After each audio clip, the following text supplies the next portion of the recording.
Aleitamento materno. Bom, o aleitamento materno, ele é fundamental para o desenvolvimento biológico e emocional do ser humano. Entre as vantagens para a mãe, encontra-se o efeito contraceptivo, tá? O aleitamento materno, ele garante 98% da anovulação, pois os métodos contraceptivos são indicados apenas no primeiro mês após o parto, com referência por pílulas de progesterona. Então, pessoal, nenhum outro alimento ele é capaz de associar todos os aspectos benéficos ao RN. Então, a gente tem 11 vantagens, né? Principais vantagens do aleitamento materno.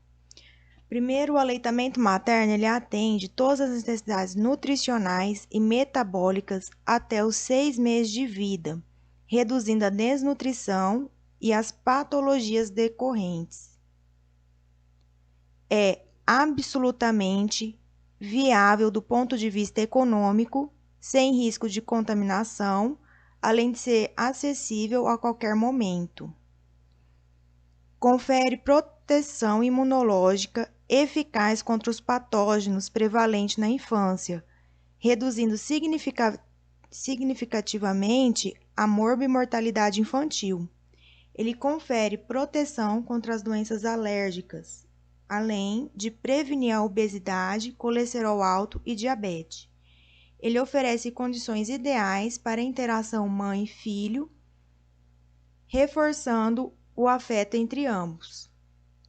Contribui para o desenvolvimento cognitivo, ele reduz o sangramento pós-parto e leva à involução uterina mais rápida, ele aumenta os intervalos entre as gestações, reduz o risco de câncer de mama e ovário, reduzindo o risco de osteoporose no período pós-menopausa, faz retorno mais rapidamente ao peso pré-gestacional e a digestão do leite materno é mais fácil, o que diminui a chance de enjoos e cólicas.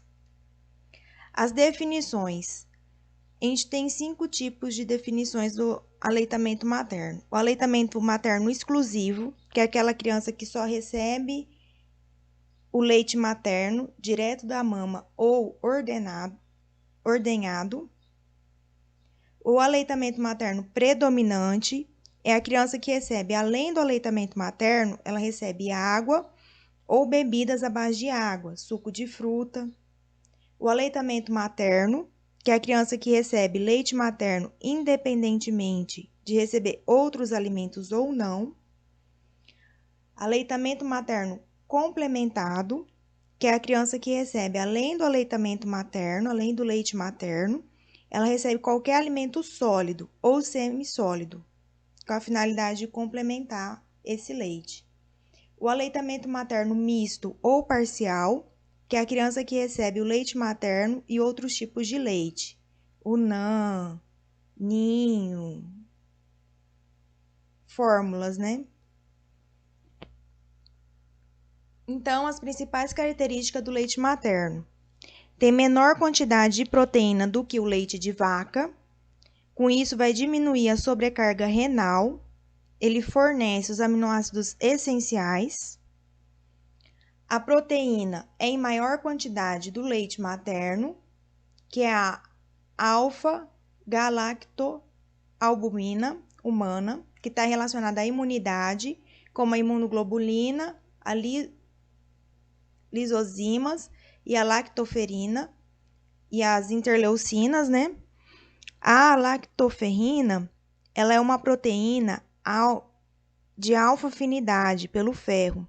Então, ela vai diminuir a disponibilidade para os patógenos, como a E. coli, o Streptococcus, a Candida albicans, inibe a proliferação dessas bactérias.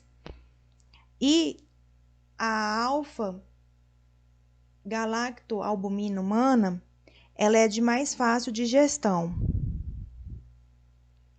Lipídios responsáveis por 50% das calorias do leite materno,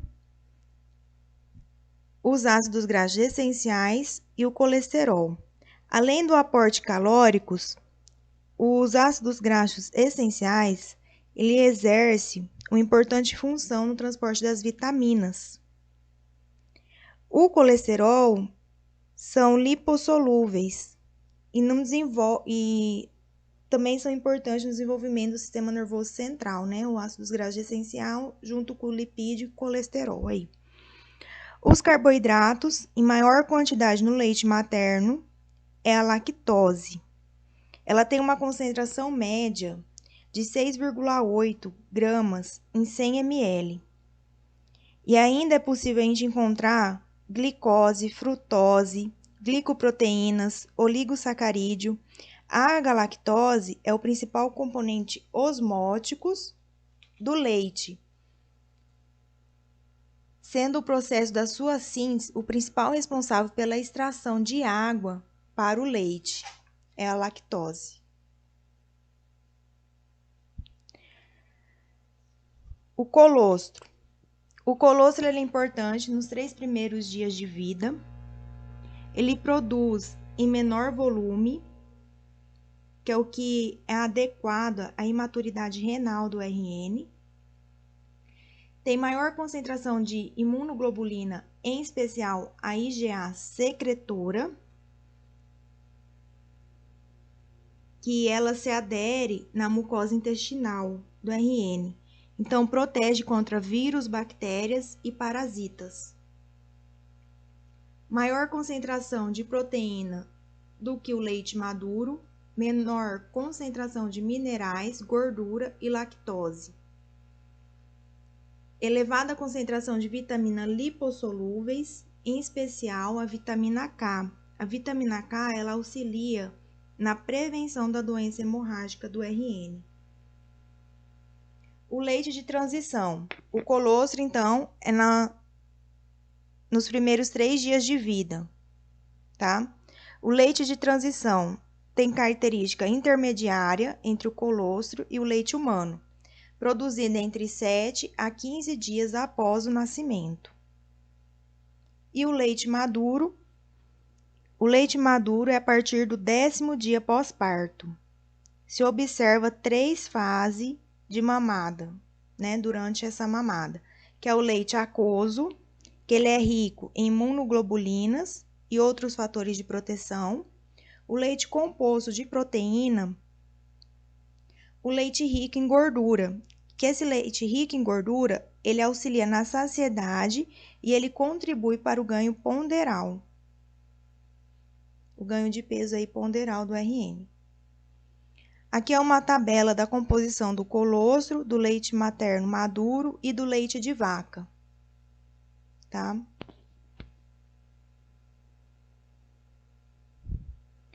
Então, a proteína do leite humano é a alfa-galactoalbumina. Do leite de vaca é a beta-galactoglobulina, tá? Enquanto as porcentagens de gordura do leite humano e do leite de vaca, ambos apresentam semelhança, mais ou menos de 3,5%.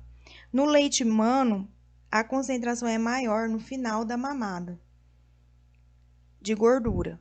O valor de carboidratos entre o leite humano e o leite de vaca é de 4,8. Para o leite de vaca é de 6,5, mais ou menos. E o leite humano é 7%. Os minerais são 3,6 vezes mais para o leite de vaca, com exceção do cobre e do ferro. Então, pessoal, o RN, ele tem que tomar leite humano, né? O bezerro toma leite da vaca. Os componentes do leite materno. A água é mais ou menos 87% do leite materno. Proteína, que é a alfa-galactoalbumina, que é a principal proteína, que ela corresponde a 80% do conteúdo proteico. A imunoglobulinas, que a gente tem a IgA secretora, IgM e a IgG. As células, que são elas os neutrófilos, macrófagos e linfócitos B e T. Galactoferrina, a proteína que se liga ao ferro, aumenta a sua biodisponibilidade aí. O fator bífido, que ele promove o crescimento de lactobacilos. A lisozima, que são enzimas que vão degradar a parede celular da bactéria. A gordura, que é os ácidos graxos essenciais. As vitaminas, que tem vitamina A, C, D, E, K e do complexo B. E os minerais, que tem cálcio, fósforo, ferro e zinco. Então, vamos falar da fisiologia da amamentação. No lobo anterior, ou na adenopófise, ou na hipófise anterior, a gente tem a produção da prolactina. Essa produção da prolactina, ela vai ter o desenvolvimento mamário, que vai ter a produção do leite. No lóbulo posterior, ou na neurohipófise, ou na hipófise posterior, a gente tem a produção da ocitocina, que, através do reflexo da sucção mamilar, vai estimular a liberação da ocitocina. Essa ocitocina provoca a contração da musculatura lisa ao redor dos alvéolos. Com isso, a gente tem a ejeção do leite, tá? A anatomia da mama.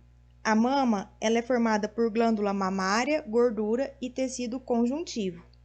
A glândula mamária, ela é composta por um tecido conjuntivo e os lobos contêm os alvéolos, que são produtores do leite, que são produzidos por ductos finos, que se juntam aos ductos lactíferos, tá?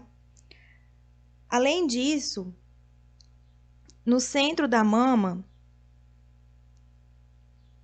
desemboca no mamilo. Nos intervalos das mamadas, parte do leite produzido ele é acumulado nas ampolas, formadas pelos canais antes de chegarem ao mamilo, que fica debaixo da areola. Então, o reflexo da produção do leite, ou o reflexo da prolactina. A produção do leite, ela é determinada pelo reflexo da prolactina. Tudo isso, pessoal, vai iniciar quando tiver o estímulo da sucção produzido pelo RN, que vai enviar a mensagem na hipófise anterior, iniciando a secreção da prolactina. Por sua vez, vai estimular a produção das células secretoras de leite nos alvéolos. O reflexo da descida do leite é o reflexo da ocitocina. É outro reflexo importante, tá? Que é o da descida do leite. Esse reflexo, ele se inicia quando tem o estímulo da sucção, que ele é responsável por ativar a secreção de ocitocina pela hipófise posterior, que atinge os alvéolos. Promove contração das células, o que envolve o que vai envolver isso são as células mioepiteliais, que levam o leite para dentro dos ductos.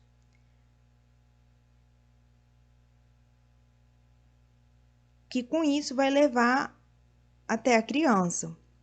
O reflexo da descida do leite, ela pode sofrer interferência de estímulos auditivos, visuais, sentimentos, pensamentos e emoções, tá? Da mãe. Desse modo, a mãe sempre tem que pensar em sentimentos agradáveis que vão estimular o reflexo da ocitocina, que fazem o leite fluir. O que explica aí o gotejamento, né? O gotejamento da mama, né? Aquela saída do leite. Tem muitas mulheres que têm, muitas vezes. Pelo simples fato da mulher pensar no RN, no bebê, isso já pode estar vazando o leite, que a gente fala.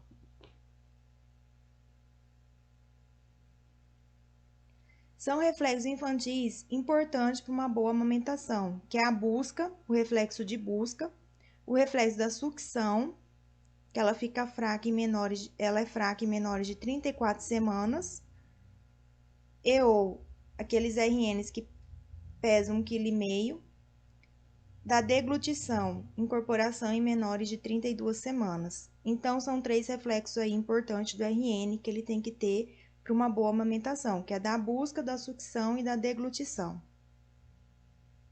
A técnica de amamentação agora, pessoal. A postura, a pega. Amamentar, a gente tem que falar para aquela mãezinha que é sempre a livre demanda. Oferecer o seio a cada mamada, esvaziando completamente, tá? Tem que esvaziar o seio completamente para depois oferecer outro seio. A mãe, ela deve estar sentada, com as costas apoiadas, com posicionamento adequado do bebê. E como que é a pega do bebê?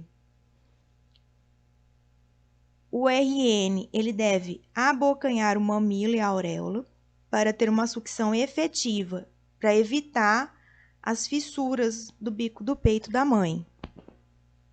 O queixo do bebê toca a mama. O lábio inferior do bebê está evertido. A auréola, ela é mais visível acima do que abaixo do queixo da criança, do RN. Aqui tem uma figurinha, ó. Aquele bebê que só pega o bico do peito, tá errado. Aqui tá o certo, ó.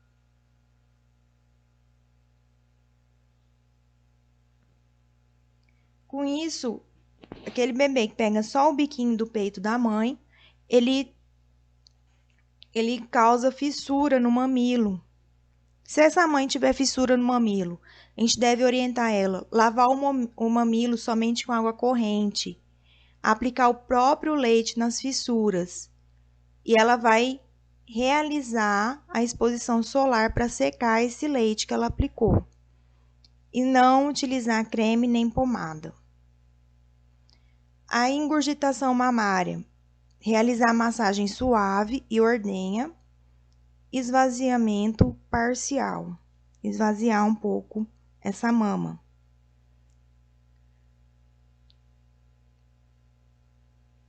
A ordenha, ela está indicada nas situações em que necessita separar o filho da mãe por motivo de trabalho, né? Aquela mãe que trabalha fora, tá? Então, aí tá indicado a ordenha. Aquela mãe que precisa fazer a ordenha, quais são as recomendações básicas que a gente vai indicar para ela? Lavar cuidadosamente as mãos e os antebraços. Usar luva. Evitar falar, espirro, tosse quando estiver ordenhando o leite. Massagem prévia. Essa massagem prévia é em movimento circular da base em direção à auréola. Preparo do recipiente esterilizado. Um pano úmido e limpo ou lenço de papel para limpeza das mãos, tá?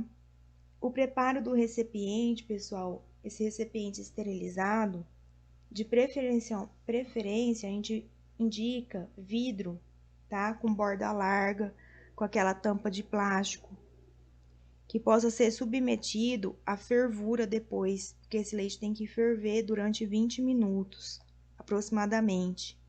O posicionamento da mãe tem que estar confortável, sentada ou em pé. O posicionamento do recipiente, onde será colocado o leite, tem que estar próximo ao seio.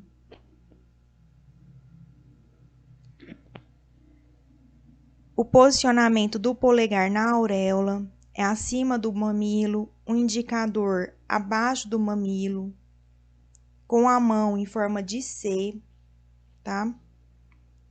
Uso da mão esquerda para a mão esquerda e vice-versa. Pressão leve do polegar e indicador. Pressão e descompressão contínua, que não deve causar dor, porque se tiver dor, a técnica que a mãe está fazendo para ordenhar esse leite está errada. Pressão na auréola no mesmo modo. Evitar esfregar. Evitar comprimir o mamilo entre os dedos. Ordenhar um seio, pelo menos de 3 a 5 minutos, até que o leite ele flua lentamente. A ordenha adequada, ela dura cerca de 20 a 30 minutos em cada mamada, né? Em cada mama, aliás, tá? Então, de 20 a 30 minutos em cada mama. Se for menos, essa mãe tá fazendo coisa errada. Se ela sentir dor, a técnica tá errada. O armazenamento desse leite. Na temperatura ambiente, o período é até 2 horas. Na geladeira, é 12 horas. E no freezer, é até 15 dias. Agora, antes da gente oferecer esse leite ao RN, ao bebê, né? O que a gente tem que fazer? Para a gente alimentar o RN com leite ordenhado congelado, a gente deve aquecer o volume a ser oferecido. A gente vai aquecer como? Em banho-maria, fora do fogo. Nunca se deve ferver o leite, é só em banho-maria. Antes de oferecer à criança, ele deve ser agitado suavemente para homogeneizar todos os componentes do leite. A gente vai oferecer esse leite como? No copo ou em uma colher. A gente vai evitar, falar para a mãezinha, evitar o uso de mamadeira e de chupeta. Após o descongelamento desse leite humano, não congela novamente a sobra. Após 12 horas na geladeira, deve ser desprezado, tá?